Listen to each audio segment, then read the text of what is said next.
Welcome to this week's Quick Charge and more Christmas mysteries.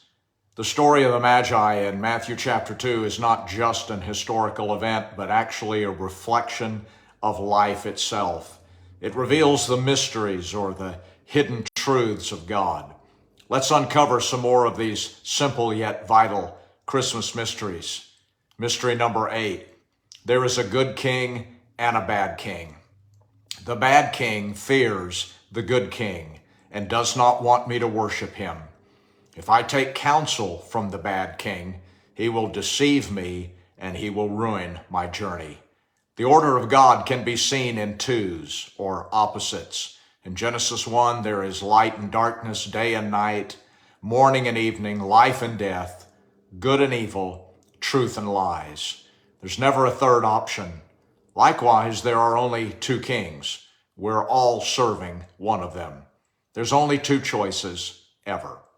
Now, the bad king happens to be a very good liar, so good that he fooled the wise men who thought they were on a mission of good and thought they were doing right. These wise men never suspected anything. No suspicion, no reservation, no hesitation. But they ended up being deceived simply by sitting in the council of the bad king, who fully intended to use them and then utterly ruin their journey. Mystery number 9. Religion serves in the court of the bad king and cannot lead me to the good king. It cannot recognize or discern the heavenly signs.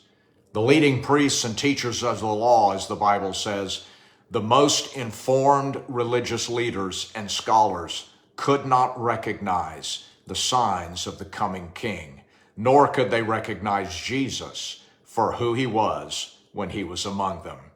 Those who knew the most could see and discern the least. Jesus called them blind leaders of the blind. They never bowed before him. My own religious ways and my own religious works will not help me find my way to Jesus the King. Religious efforts are really an unfortunate and dangerous substitute for a relationship with King Jesus. And mystery number 10, because the journey is inherently difficult and sometimes painful, it is not meant to be taken alone. Persevering to the end enables me to behold my King. There is more than one wise man, indicating we're supposed to journey together. Solomon described a great folly as, there is one alone and not another. The Bible says that God sets the solitary in family. So our journey by divine design requires support, fellowship, connection, and spiritual family. It also requires patience and endurance and perseverance and forbearance and mercy. The end of our journey results in us seeing the King, and the King seeing his reflection, his image in us. The promise of God is that the end is always greater, grander, bigger, better, and higher. No matter what it may be now, the end is better. The King's image comes forth in me as I endure to the end. So what clear evidence is there that you're not, in fact, journeying alone? Who are the people that are personally and relationally sharing in your journey? Well, these are just a few more of the mysteries of life.